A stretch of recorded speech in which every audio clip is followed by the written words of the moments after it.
everyone. Good morning, everyone. Good morning. Good morning. It's good to see everybody here. My name is Peggy Lagodny. I'm a worship associate here at the Unitarian Universalist Congregation of Clinton. For those of you who are new to this congregation or who are visiting us this morning, please let me take a moment to introduce who we are. Unitarian Universalist congregations are unlike many other spiritual groups in that we don't have a common creed that defines what we all believe. You'll find that UU beliefs cover the spectrum of Christian, pagan, agnostic, Buddhist, atheist, humanist, and a few I'm not sure what I amists. What we share is a common set of values, a covenant about how we should treat each other and the world. Our congregation is a welcoming congregation. This means we welcome everyone to join us, no matter who you are, no matter who you love, no matter where you come from. We're glad that you're here with us today. And before we move into sacred space, I'd like to ask that everybody please check your phones or anything else that makes noise and make sure that they're silenced. Okay.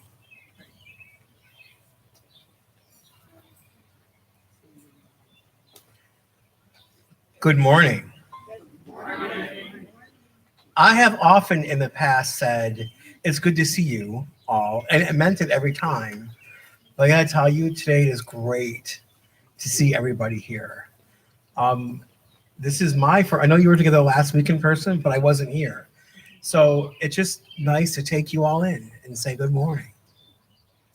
I'd like to ask you to settle in, get comfortable in your chairs, listening to the birds, clearing your mind a little bit, being prepared to ignore the traffic on Shaker or Belvoir as it happens, and settle into this time, our sacred time together, a time for you to attend to things that are important to you, to open your heart, and to be together. And with that, I call you into worship.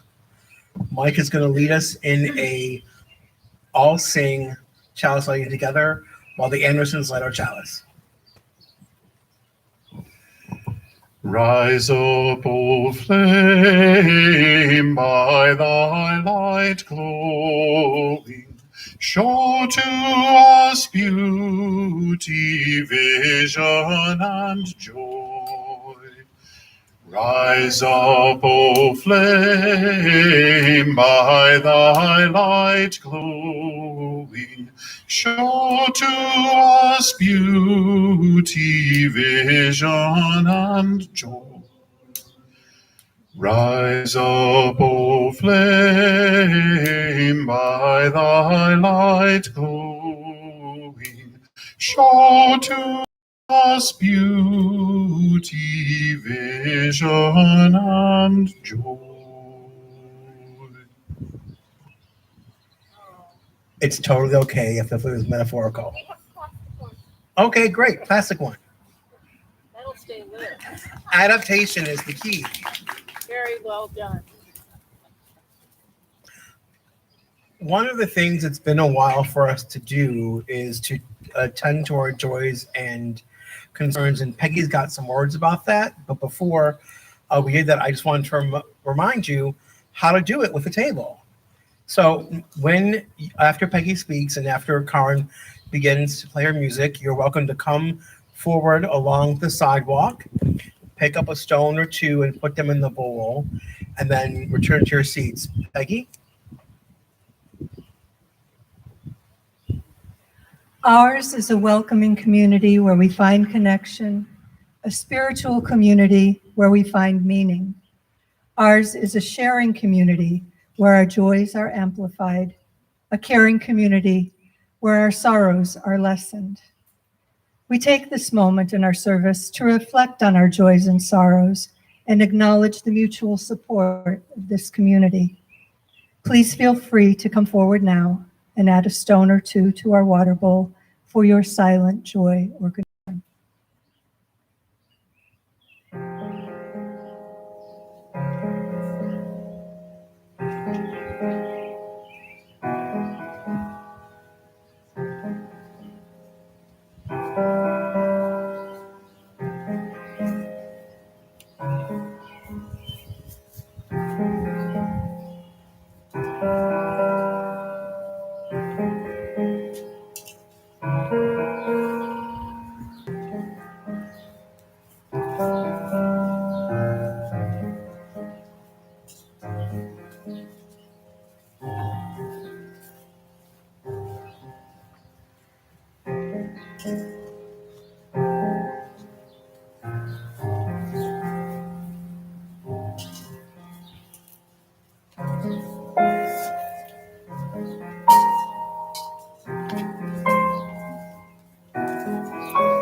Thank you, Karen.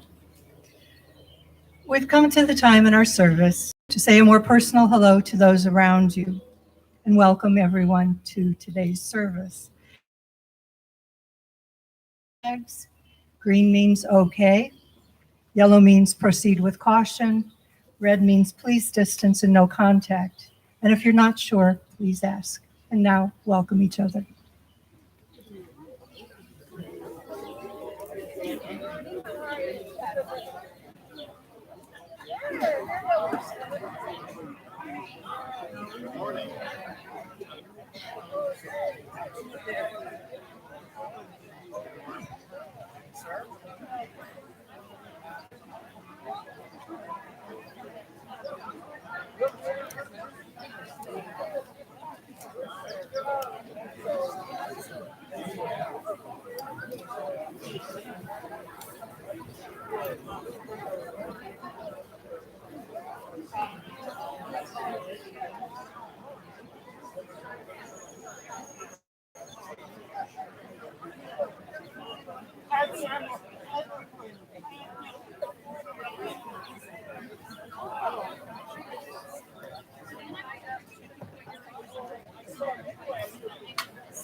Tis a gift to be simple, tis a gift to be free, tis a gift to calm down where we ought to be.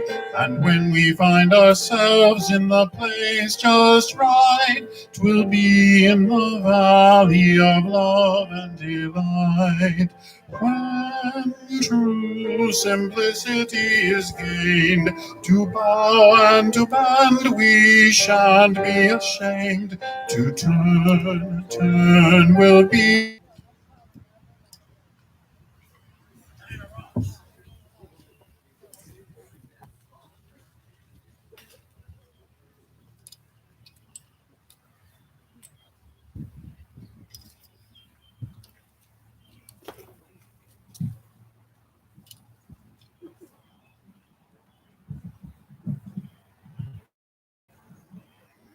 Everybody's referring to me as Diana Ross because I'm the one who gets the microphone.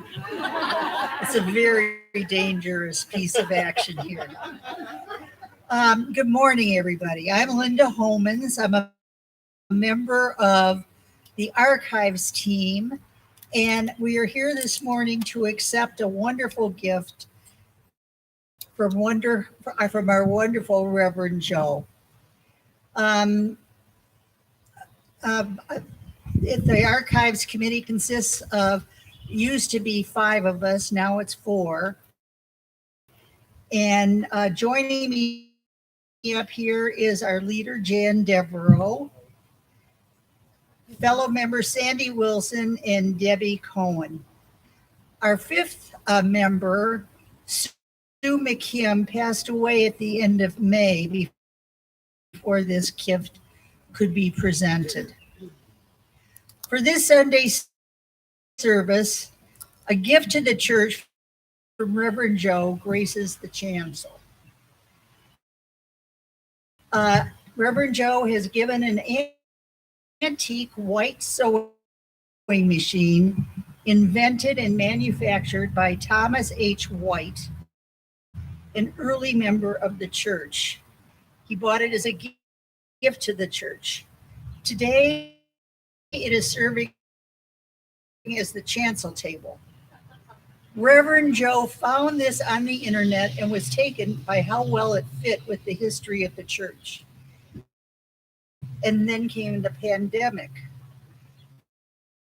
This fine old sewing machine spent last year in the baker room unseen and unknown. we finally have the opportunity to share it with the congregation. Ta-da! CC and Reverend Joe's love, interest, and support for all things archival, our church's story. We are reminded that at one time we were one and that we are one again.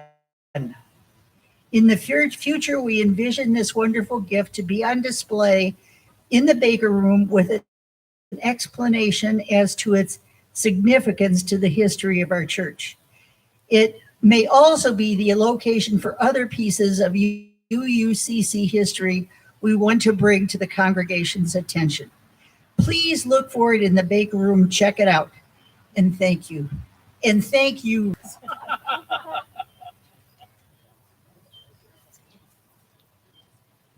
Good morning. It's so wonderful to see everyone. I'm Rena Shear, the community affiliated minister for the congregation, and invite you into a time of pastoral prayer. I asked Reverend Joe if I could just share a little bit about what quilts mean to me. My side of the family was not into quilting, but my husband's side of the family were inveterate quilters. They made a quilt for every occasion. And when I first met Mr. and Mrs. Talbot, my mother-in-law, Mrs. Talbot, I knew she was curious about why Rex had kind of chosen me as a mate, because I'm very different than their side of the family. And she welcomed me on my visits to their family to get to know them. But Rex did confide in me, to propose to me. His mother said, she seems like a career woman type to me. And I think that was code for, is she going to really be a housewife and a wife? And is she going to give us grandchildren? Well, I only when at the wedding shower that my mother-in-law and my sister-in-law threw for me, my mother, beautiful handmade quilt in the wedding band pattern. And those of you who are quilters certainly know that pattern. It is a beloved quilt of mine. It was we will have been married we're going to be married 25 years in December. So it's been through many washings, and I mean love and acceptance. And so in this spirit of love and acceptance, I invite you into a time that some of us call prayer and spirit of life and love. We gather this morning alive to the field cheek. We acknowledge with gratitude the gift of this community, the coming together not only of our spirits, but now with our bodies, lives, due to the past months of isolation and sickness. And we hold in our hearts the troubles of the world, and we renew our call to be active in the healing of the world as helpers and allies. May it be so, and blessed be. I invite you now to enter a time of quiet reflection, and when you hear the chime, it will be over.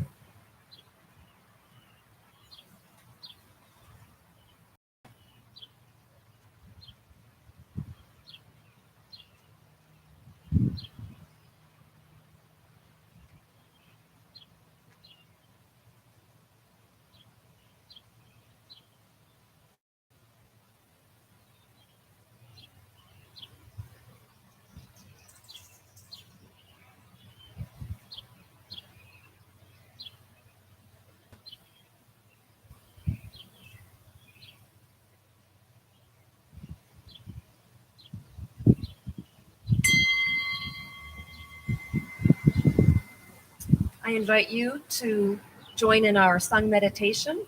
Come, wherever you are. Come, whoever you are, wanderer, worshiper, lover of leaving, ours is no care. Come, whoever you are, Wanderer, worshipper, lover of leaving, ours is no caravan of despair. Come yet again, come. Come, come, whoever you are, wanderer, worshipper, lover of leaving, ours is no caravan of despair. Come yet again, come.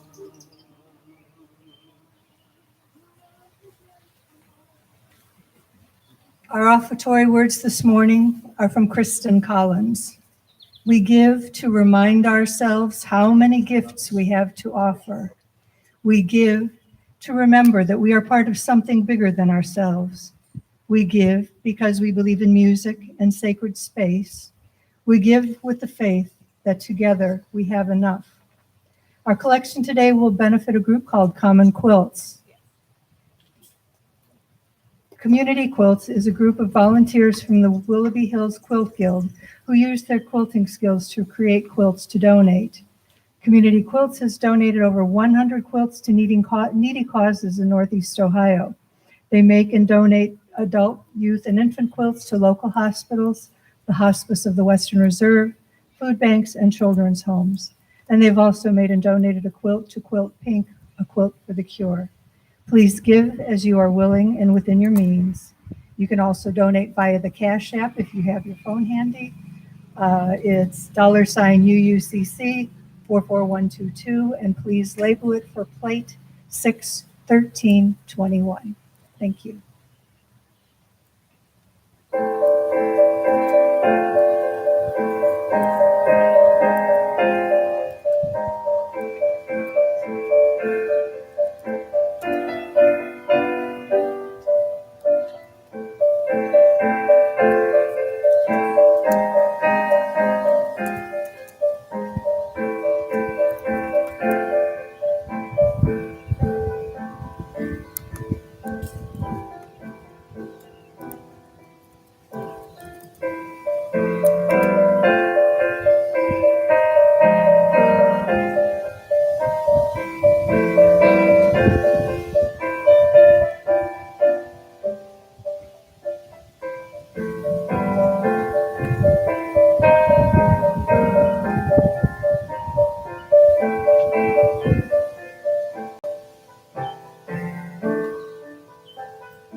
Good morning, Bob Horan from your Board of Trustees.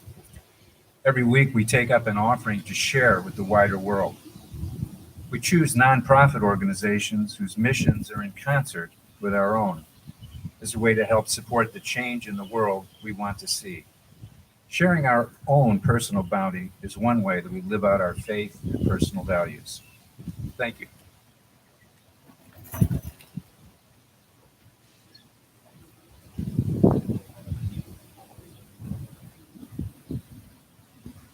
I get to do a little show and tell today.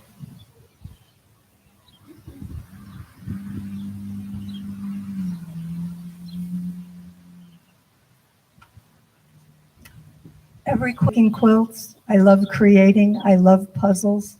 I love the feeling of kinship I feel with generations of women like me who have made quilts. This quilt was 35 years in the making. In October of 1985, I found out I was pregnant with my first child, and was there a more perfect gift I could give than the gift of a quilt made with love? I look at this quilt and it's not just a quilt, it's a cascade of memories. It started with hours at the library, poring over hundreds of quilt patterns. What I love about quilt blocks is that they are puzzles. I discovered that even the most ornate blocks break down into simple configurations and squares. When I saw this pattern, I immediately fell in love with it and knew it was the one. It's called Aunt Suki's Choice. Then came the trips to the fabric store. I didn't know ahead of time if it was going to be a boy or a girl, so I chose a little bit of pink, a little bit of blue, and the perfect calico to pull it all together. And after many hours at many stores, it came together. I remember the dining room table covered with fabric, learning how to use the rotary cutter, carefully measuring, making triangles and squares, and putting them into carefully counted piles. Snow outside the window as the winter passed, and the piles grew. The hours at the sewing machine, piecing the blocks on my mom's vintage 1956 Kenmore. The sound of it is comforting. It's a sound I've known since early childhood. And I was continuing her tradition of making something with love for your children. The first pale green of spring outside the windows as the squares came together. The feeling of satisfaction and accomplishment as each pile of pieces became a pile of squares. The squares became strips, and the strips became the quilt top. By the time my son was born in May, the top was completed.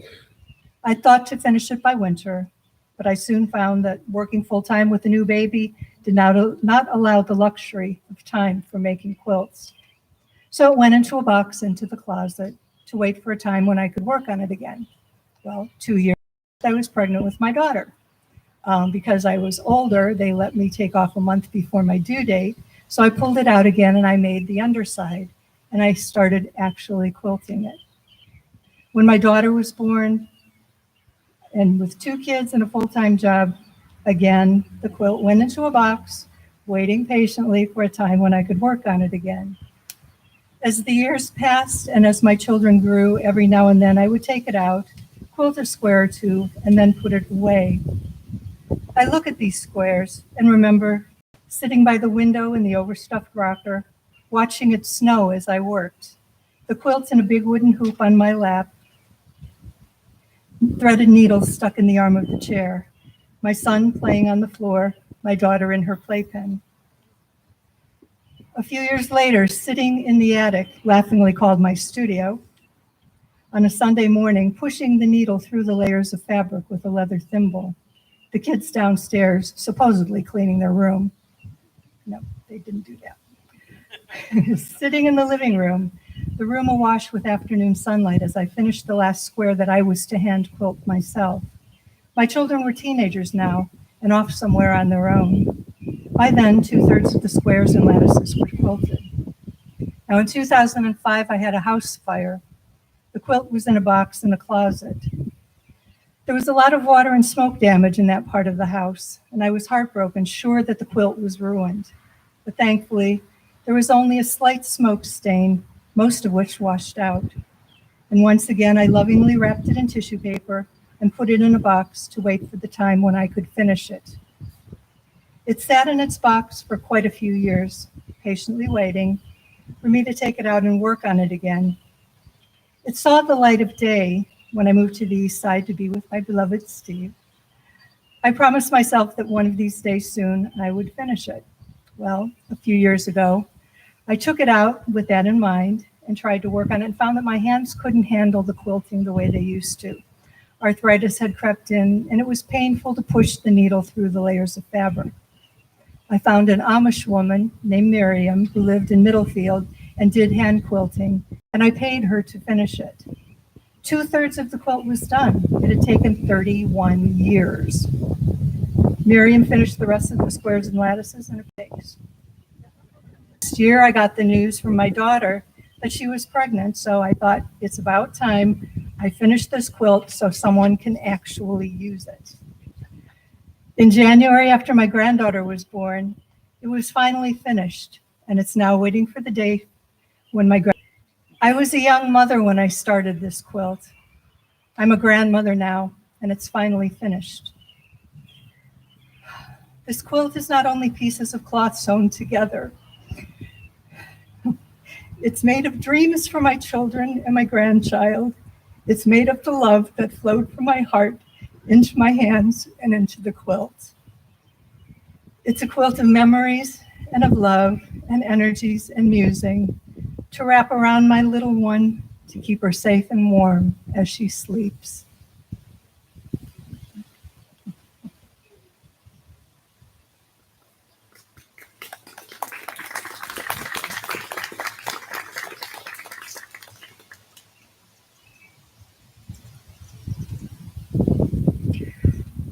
Quilting is a term given to the process of joining a minimum of 3 layers of fabric together, either through stitching manually by hand, as Peggy did, or with a machine, as I do, with a specialized long arm quilting machine. An array of stitches is passed through all the layers of the fabric to create 3-dimensional padded surfaces. The 3 layers are typically referred to as the top fabric, the batting, and the backing. The collection we took today will help community quilts buy batting, which goes in between, because lots of people donate fabric, but not so many people donate the batting. So they told me they'll be buying batting with the money we've given them. When one has finished off their project by binding all around the edges so that the 3 layers are protected from fraying, when the binding is done, you have a quilt. Described as this, a quilt seems kind of ordinary, but it's not. Of a quilt, as offered by author Anne Lamott, will help flesh this idea a bit more. She writes, "We stitch together quilts of meaning to keep us warm and safe with whatever patches of beauty and utility we have on hand." The history of quilting goes back thousands of years, with the earliest known image of a quilt being found in an example belonging to the first Egyptian dynasty, dating back to about 3400 before Common Era. It is believed by quilt historians that